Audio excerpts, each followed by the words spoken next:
Hello friends, welcome back to my YouTube channel Shan Education. Friends, today's subject is Indian economy and today we are discussing about inflation. Friends, कल मैंने inflation के बारे में एक video upload की जिसमें हमने डिस्कशन किया इन्फ्लेशन का मतलब क्या है, इकोनॉमी के लिए अच्छा है कि नहीं, हेडलाइन इन्फ्लेशन का मतलब क्या है, कोर इन्फ्लेशन का मतलब क्या है, डिफरेंट टाइप ऑफ टर्म्स भी हमने कल डिस्कस किया। आज हम डिस्कस करेंगे इस चैप्टर में types of inflation, remedies to inflation. कल का वीडियो का लिंक मेरे इस डिस्क्रिप्शन में मिल जाएगा और जो भी आज हम डिस्कस करेंगे उसका भी लिंक जो पीडीएफ है वो मेरे टेलीग्राम चैनल पर मिल जाएगा। उस टेलीग्राम चैनल का लिंक भी आप डिस्क्रिप्शन में चेक करते हैं। तो स्टार्ट करते हैं आज का टॉपिक इन्फ्लेशन। फर्स्ट टॉपिक है टाइप्स ऑफ इन्फ्लेशन। पहला है demand pull inflation. Demand pull inflation का मतलब क्या है? जब किसी भी इकोनॉमी में अगर डिमांड किसी भी प्रोडक्ट का इंक्रीज हो गया तो इन्फ्लेशन बढ़ जाएगा। ये है demand pull inflation. This type of inflation is cause due to an increase in aggregate demand in economy. अगर इकोनॉमी में एग्रीगेट डिमांड इंक्रीज हो गया तो डिमांड पुल इन्फ्लेशन हो जाएगा। और इसका रीज़न क्या है? Causes of demand pull inflation, a growing economy और increase in the supply of money. अगर आपके पास सप्लाई ऑफ मनी इंक्रीज हो गया और इकोनॉमी इंक्रीज होने लगे तो आपके पास ज़्यादा मनी आ जाएगा। अगर आपके पास ज़्यादा मनी आएगा तो आप क्या करेंगे? ज़्यादा गुड्स की डिमांड करेंगे। ऐसा हो गया तो क्या हुआ? इन्फ्लेशन इंक्रीज हो जाएगा। When consumer feel confidence, they spend more and take on more debt. This lead to steady increase in demand, which means higher prices. Next है asset inflation or increase in forex reserve. A sudden rise in export forces a depreciation of the currency involved. अगर forex reserve increase हो गया तभी demand ज़्यादा हो गया तो demand pull inflation हो जाएगा। गवर्नमेंट स्पेंडिंग और डायरेक्ट फाइनेंसिंग बाय गवर्नमेंट। अगर गवर्नमेंट ज़्यादा स्पेंड करने लगी और डायरेक्ट फाइनेंस करने लगी, when the government spend more freely और प्राइस गो अप। अगर ज़्यादा पैसा इकोनॉमी आ गया, गवर्नमेंट ज़्यादा स्पेंड करने लगे तो प्राइसेस इंक्रीज होने लगेगा।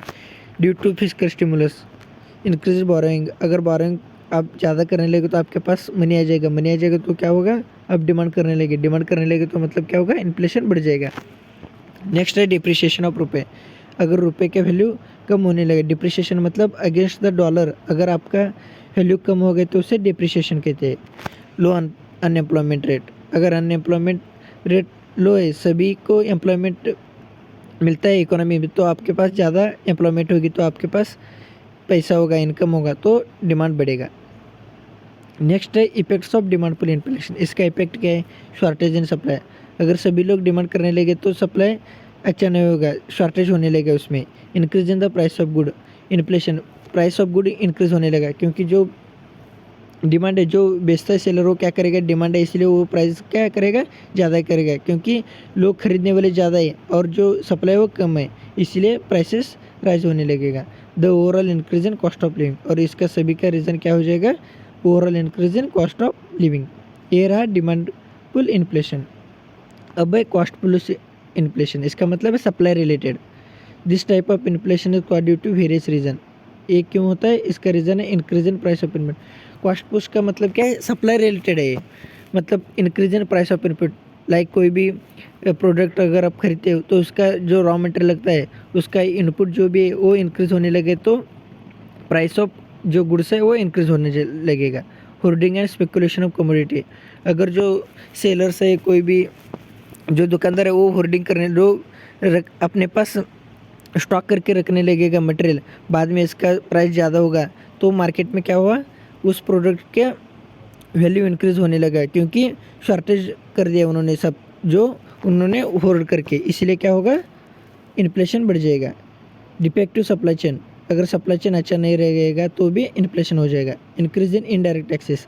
अगर इनडायरेक्ट टैक्सेस राइज होगा मतलब जो भी गुड्स एंड सर्विस है उस पर टैक्सेस ज़्यादा होने लगे तो क्या करेगा? जो सेलर है वो प्राइस ज़्यादा करेगा तो इसका मतलब क्या है? प्राइस बढ़ेगा तो इन्फ्लेशन हो जाएगा। Depreciation of currency. Crude oil fluctuation. जो क्रूड ऑयल है वो सबसे इंपॉर्टेंट होता है, अगर उसका प्राइस फ्लक्चुएशन होने लगा तभी इन्फ्लेशन हो जाएगा। Defective food supply chain. Food supply chain defective रहेगा तभी जो है वो इन्फ्लेशन हो जाएगा। Low growth of agriculture sector. Agriculture sector backbone है हमारे इकोनॉमी का, अगर वही ग्रोथ नहीं होगा तो हमारा जो सप्लाई रिलेटेड इन्फ्लेशन है वो ऑटोमेटिकली इंक्रीज हो जाएगा। Food inflation.